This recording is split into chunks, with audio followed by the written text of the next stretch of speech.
So it doesn't seem like we're speaking over your heads. This time on the panel, as always, for us to proffer solutions. And I will start straight from the parent side, because, I mean, he's on my side, Mr. Akombi. You've heard all they've said. The curriculum has to be this way, that way. What are the solutions that you think will make it work? For example, your school didn't listen to you. You're the one writing to ministry. For me, the first thing is that we must ensure that our children have regular access to us. They must have regular access to us so that when they have issues of concern, it becomes very easy for them to raise these issues. The way I train my kids, the way I'm training them, I take them... I'm impressed. Even your daughter can walk up to you to show you Daddy see. Absolutely. Even though we have a father-daughter or son relationship, we're friends. So when they have issues, I'm the first contact point. I ensure that I'm closer to them than their teachers in school are. How do you ensure that? Don't you think that you are old school? That's so short. That's, Well, there was a day I was talking to even the youngest one, she's 7 now. And I was asking her certain questions. I said to her that, can you assess your dad? I want an assessment from you. And she said, you're a nice person, you play with us. And for me, that was very touching. I make sure that I come down to their level. Okay, so... We have dance sessions, we have gisting sessions. You don't leave them... We have educational sessions. You don't leave them in the hands of the school? Absolutely, I don't. You are involved? I don't. And my wife, too, is also really involved. Once they are back from school, they review what they have done for that particular day. They sit down and handle the assignments together. In fact, I usually do you go work? Anyway, we don't be for another day. It has to be, something special. But that's a real investment, That's a real investment. Yeah. Okay, but I want to come to address this question again. Parents are involved, everything is happening. We've talked about books that they didn't like, literature books. What has this got to do with sex education? How do we know that what's the relationship with CSE?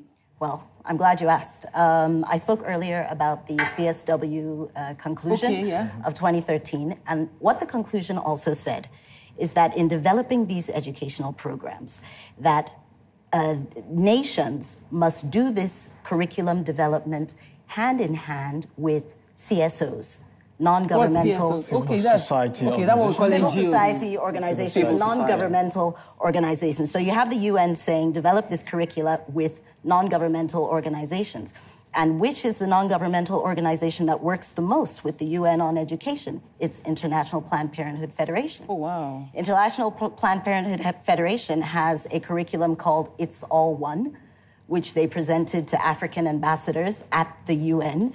It is something that they want to implement in Africa. Fast forward to 2016, you have the Gender and Equal Opportunities Bill. Section 5 of the Gender and Equal Opportunities Bill says that basically adopts the conclusion of the CSW, which is basically that every institution in Nigeria, if you look at the wording, it boils down to every institution in Nigeria, but then there's emphasis on educational institutions. So it means we should expose our kids to all this education because... in order to modify the cultural and social patterns of behavior. This is in a proposed legislation is shaking her head. Of Nigeria. Why? So we must say no to that. How do you come up with a program that you want to educate our children on, and you don't get educators involved? And you're talking about, organizations like the CSO or the educators are the ones going to pass this on to the children. We must blame the educators then. Is either the educators are being bribed? Not wholly. Not wholly, because if you get the educators involved, if you consider them important or relevant in the scheme of things, you would get them involved. Yeah. You should get a balanced view. That's it. But Mrs. Thomas, you also know that the educators, are they that trained? That was one of your concerns.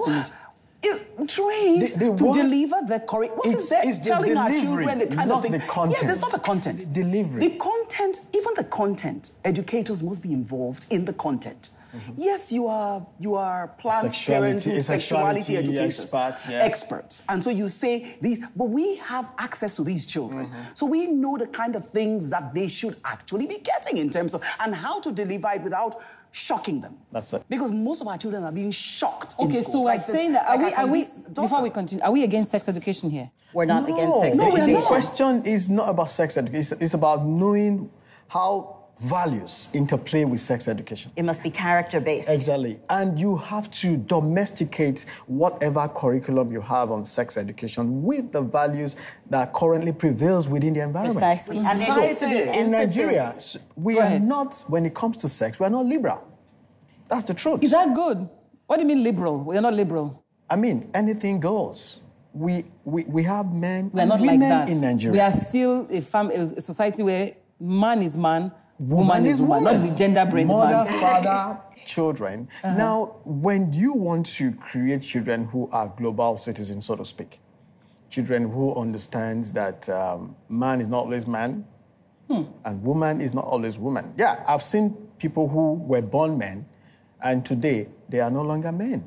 So they want our children to have this orientation so they don't discriminate. That's the word. So when Should we be worried? Should we allow that? Obviously, that's why we're having this conversation. We should be worried. We should be worried. So, I mean, I think Mr. Akombi was I going to am come in. extremely worried. We should. I'm a Nigerian first and foremost. Yeah. If God had intended that a man should be viewed as being a woman and vice versa, he would have probably created Adam and Adam or Eve and Eve.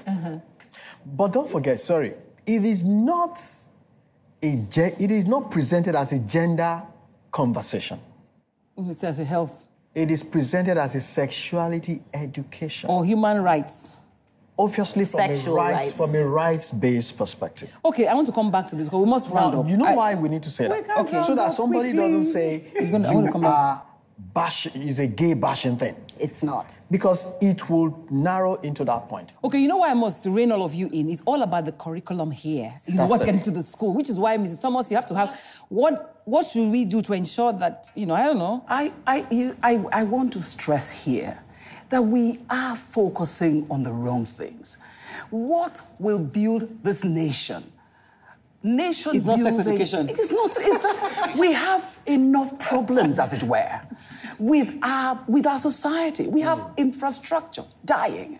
We have technology that we are so slow on. We have so far to go that we are not even supposed to even begin to think about whether the child should use condom or not, or whether all the content, because But the those things are content important you see, too. No, the content. It's a Adesuwa, total child listen, the approach. content of this program, CSA. the CSA, is much more than the little bits that we are picking up. There's so much more to it. We're not looking at all of that. It's important that our children get the right kind of enlightenment with regard to taking care of themselves. Should it come from, okay, I must end this, I'm sorry. I must end it. I want all of your opinions. Should sex education come from the parents or the school? It has to be balanced. Okay. It starts from home, and the school takes up from there. And that's because sex education starts even from year one. So both parents. You? It's so value-based that I think it should be for the parents. It's value-based. Ma'am? Parents, and then the school support. Yeah. Okay. Parents as well. So parents first. I say parents first. I mean, I send my kids to school Parents as carry the parents. foundation. Yeah. We must build on that. Insulate your kids. It's your responsibility to ensure that they get the right information. But please get involved in your children's school. Don't abandon The them. school has a responsibility to ensure the children don't get material that will offend them. Absolutely. That's our job as educators. And stop sneaking books into the curriculum. That's the Nigerian side to it. That's the Nigerian factor to it. Thank you. And thank you for watching. We'll see you again, same time, same station next week. Bye.